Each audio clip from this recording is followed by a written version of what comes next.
Von Kempelen and His Discovery by Edgar Allan Poe. After the very minute and elaborate paper by Arago, to say nothing of the summary in Silliman's journal, with the detailed statement just published by Lieutenant Maury, it will not be supposed, of course, that in offering a few hurried remarks in reference to von Kempelen's discovery, I have any design to look at the subject in a scientific point of view.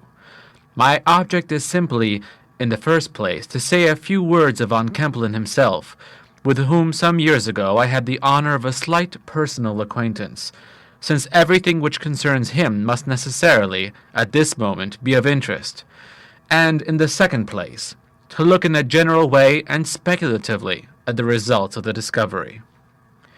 It may be as well, however, to premise the cursory observations which I have to offer by denying very decidedly what seems to be a general impression, gleaned as usual in a case of this kind from the newspapers, viz., that this discovery, astounding as it unquestionably is unanticipated. By reference to the Diary of Sir Humphrey Davy, Cottle and Munro, London, pages 150, it will be seen at pages 53 and 82 that this illustrious chemist had not only conceived the idea now in question, but had actually made no inconsiderable progress, experimentally, in the very identical analysis now so triumphantly brought to an issue by von Kempelen, who, although he makes not the slightest allusion to it, is, without doubt, I say it unhesitatingly and can prove it if required, indebted to the diary for at least the first hint of his own undertaking. The paragraph from the Courier and Inquirer, which is now going the rounds of the press, and which purports to claim the invention for a Mr. Kissam of Brunswick, Maine, appears to me, I confess, a little apocryphal for several reasons. Although there is nothing either impossible or very improbable in the statement made, I need not go into details. My opinion of the paragraph is founded principally upon its manner. It does not look true. Persons who are narrating facts are seldom so particular as Mr. Kissam seems to be about day and date and precise location. Besides, if Mr. Kissam actually did come upon the discovery he says he did, at the period designated, nearly 8 years ago, how happens it that he took no steps on the instant to reap the immense benefits which the merest bumpkin must have known would have resulted to him individually, if not to the world at large, from the discovery? It seems to me quite incredible that any man of common understanding could have discovered what Mr. Kissam says he did, and yet have subsequently acted so like a baby, so like an owl, as Mr. Kissam admits that he did.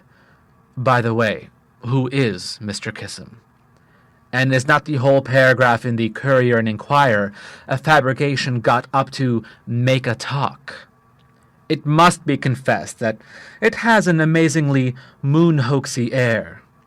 Very little dependence is to be placed upon it, in my humble opinion, and if I were not well aware from experience how very easily men of science are mystified, on points out of their usual range of inquiry, I should be profoundly astonished at finding so eminent a chemist as Professor Draper discussing Mr. Kissam's, or is it Mr. Quizam's, pretensions to the discovery in so serious a tone. But to return to the Diary of Sir Humphrey Davy. This pamphlet was not designed for the public eye, even upon the decease of the writer, as any person at all conversant with authorship may satisfy himself at once by the slightest inspection of the style. At page 13, for example, near the middle, we read in reference to his researches about the protoxide of azote. In less than half a minute, the respiration, being continued, diminished gradually and were succeeded by analogous to gentle pressure on all the muscles. That the respiration was not diminished is not only clear by the subsequent context, but by the use of the plural were. The sentence no doubt was thus intended: in less than half a minute, the respiration, being continued these feelings, diminished gradually and were succeeded by a sensation analogous to gentle pressure on all the muscles. 100 similar instances go to show that the manuscript so inconsiderately published was merely a rough notebook, meant only for the writer's own eye, but an inspection of the pamphlet will convince almost any thinking person of the truth of my suggestion. The fact is, Sir Humphrey Davy was about the last man in the world to commit himself on scientific topics. Not only had he a more than ordinary dislike to quackery, but he was morbidly afraid of appearing empirical. So that, however fully he might have been convinced that he was on the right track in the matter now in question, he would never have spoken out until he had everything ready for the most practical demonstration. I verily believe that his last moments would have been rendered wretched could he have suspected that his wishes in regard to burning this diary, full of crude speculations, would have been unattended to, as it seems they were. I say his wishes, for that he meant to include this notebook among the miscellaneous papers erected to be burnt. I think there can be no manner of doubt. Whether it escaped the flames by good fortune or by bad, yet remains to be seen. That the passages quoted above, with the other similar ones referred to, gave von Kempelen the hint, I do not in the slightest degree question. But I repeat, it yet remains to be seen whether this momentous discovery itself, momentous under any circumstances, will be of service or disservice to mankind at large. That von Kempelen and his immediate friends will reap a rich harvest, it would be folly to doubt for a moment. They will scarcely be so weak as not to realize, in time, by large purchases of house and land with other property of intrinsic value. In the brief account of von Kempelen, which appeared in the Home Journal, and has since been extensively copied, several misapprehensions of the German original seem to have been made by the translator, who professes to have taken the passage from a late number of the Pressburg Schnellpost. Viel has evidently been misconceived, as it often is, and what the translator renders by sorrows is probably Leiden, which in its true version, sufferings, would give a totally different complexion to the whole account. But, of course, much of this is merely guess, on my part. Von Kempelen, however, is by no means a misanthrope, in appearance at least, whatever he may be in fact. My acquaintance with him was casual altogether, and I am scarcely warranted in saying that I know him at all. But to have seen and conversed with a man of so prodigious a notoriety as he had attained, or will attain in a few days, is not a small matter as time goes. The literary world speaks of him confidently as a native of Pressburg, misled perhaps by the account in the Home Journal, but I am pleased in being able to state positively, since I have it from his own lips, that he was born in Utica, in the state of New York, although both his parents, I believe, are of Pressburg descent. The family is connected in some way with Maelzel, of automaton chess player memory. In person, he is short and stout, with large, fat blue eyes, sandy hair, and whiskers, a wide but pleasing mouth, fine teeth, and I think a Roman nose. There is some defect in one of his feet.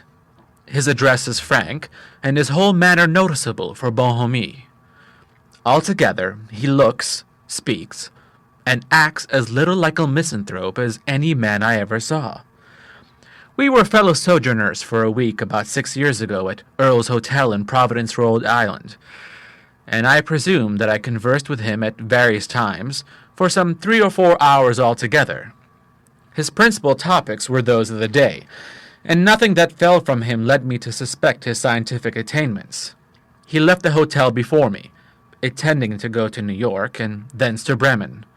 It was in the latter city that his great discovery was first made public, or, rather, it was there that he was first suspected of having made it. This is about all that I personally know of the now immortal von Kempelen, but I have thought that even these few details would have interest for the public. There can be little question that most of the marvelous rumors afloat about this affair are pure inventions, entitled to about as much credit as the story of Aladdin's lamp. And yet, in a case of this kind, as in the case of discoveries in California, it is clear that the truth may be stranger than fiction, The following anecdote, at least, is so well authenticated that we may receive it implicitly. Von Kempelen had never been even tolerably well off during his residence at Bremen, and often, it was well known, he had been put to extreme shifts in order to raise trifling sums. When the great excitement occurred about the forgery on the house of Gutsmuth and Co., suspicion was directed toward von Kempelen, on account of his having purchased a considerable property in Gasperich Lane, and his refusing, when questioned, to explain how he became possessed of the purchase money. He was at length arrested, but nothing decisive appearing against him, was in the end set at liberty. The police, however, kept a strict watch upon his movements, and thus discovered that he left home frequently, taking always the same road, and invariably giving his watchers the slip in the neighborhood of the labyrinth of narrow and crooked passages known by the flash name of the Dondergat.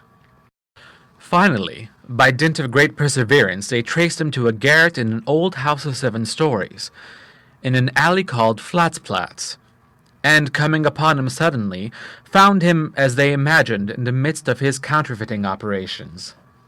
His agitation is represented as so excessive that the officers had not the slightest doubt of his guilt. After handcuffing him, they searched his room, or rather rooms, for it appears he occupied all the mansard. Opening into the garret where they caught him was a closet, 10 feet by 8, fitted up with some chemical apparatus of which the object has not yet been ascertained.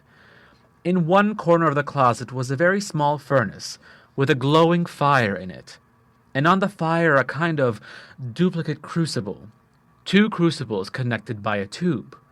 One of these crucibles was nearly full of lead in a state of fusion, but not reaching up to the aperture of the tube, which was close to the brim. The other crucible had some liquid in it, which, as the officers entered, seemed to be furiously dissipating in vapor. They relate that, on finding himself taken, Kempelen seized the crucible with both hands, which were encased in gloves that afterwards turned out to be asbestic, and threw the contents on the tiled floor. It was now that they handcuffed him, and before proceeding to ransack the premises, they searched his person. But nothing unusual was found about him, excepting a paper parcel in his coat pocket, containing what was afterward ascertained to be a mixture of an antimony and some unknown substance in nearly, but not quite, equal proportions. All attempts at analyzing the unknown substance have, so far, failed, but that it will ultimately be analyzed is not to be doubted. Passing out of the closet with their prisoner, the officers went through a sort of antechamber in which nothing material was found, to the chemist's sleeping room. They here rummaged some drawers and boxes, but discovered only a few papers, of no importance, and some good coin, silver and gold. At length, looking under the bed, they saw a large common hair trunk without hinges, hasp, or lock, and with the top lying carelessly across the bottom portion. Upon attempting to draw this trunk out from under the bed, they found that, with their united strength, there were 3 of them, all-powerful men, they could not stir it 1 inch. Much astonished as this, one of them crawled under the bed and, looking into the trunk, said, "No wonder we couldn't move it. Why, it's full to the brim of old bits of brass." Putting his feet now against the wall so as to get a good purchase, and pushing with all his force while his companions pulled with theirs, the trunk, with much difficulty, was slid out from under the bed, and its contents examined. The supposed brass with which it was filled was all in small, smooth pieces, varying from the size of a pea to that of $1. But the pieces were irregular in shape, although more or less flat-looking, upon the whole, very much as lead looked when thrown upon the ground in a molten state, and there suffered to grow cool. Now, not one of these officers for a moment suspected this metal to be anything but brass. The idea of its being gold never entered their brains, of course. How could such a wild fancy have entered it? And their astonishment may be well conceived when the next day it became known all over Bremen that the lot of brass which they had carted so contemptuously to the police office, without putting themselves to the trouble of pocketing the smallest scrap, was not only gold, real gold, but gold far finer than any employed in coinage. Gold, in fact, absolutely pure, virgin, without the slightest appreciable alloy. I need not go over the details of von Kempelen's confession, as far as it went, and release, for these are familiar to the public. That he has actually realized, in spirit and in effect, if not to the letter, the old chimera of the philosopher's stone, no sane person is at liberty to doubt. The opinions of Arago are, of course, entitled to the greatest consideration, but he is by no means infallible, and what he says of bismuth, in his report to the Academy, must be taken cum grano salis. The simple truth is that up to this period all analysis has failed, and until von Kempelen chooses to let us have the key to his own published enigma, it is more than probable that the matter will remain, for years, in status quo. All that as yet can fairly be said to be known is that pure gold can be made at will, and very readily from lead in connection with certain other substances, in kind and in proportions unknown. Speculation, of course, is busy as to the immediate and ultimate results of this discovery, a discovery which few thinking persons will hesitate in referring to an increased interest in the matter of gold generally, but the late developments in California. And this reflection brings us inevitably to another, the exceeding inopportuneness of von Kempelen's analysis. If many were prevented from adventuring to California by the mere apprehension that gold would so materially diminish in value, on account of its plentifulness in the mines there, as to render the speculation of going so far in search of it a doubtful one, what impression will be wrought now upon the minds of those about to emigrate, and especially upon the minds of those actually in the mineral region, by announcement of this astounding discovery of von Kempelen, a discovery which declares in so many words that beyond its intrinsic worth for manufacturing purposes, whatever that worth may be, gold now is, or at least soon will be, for it cannot be supposed that von Kempelen can long retain a secret, of no greater value than lead, and of far inferior value to silver. It is indeed exceedingly difficult to speculate prospectively upon the consequences of the discovery, but one thing may be positively maintained, that the announcement of the discovery 6 months ago would have had material influence in regard to the settlement of California. In Europe, as yet, the most noticeable results have been a rise of 200% in the price of lead, and nearly 25% that of silver. Read by Fadi Akhtar for Lit2Go, on the web at fcit.usf.edu.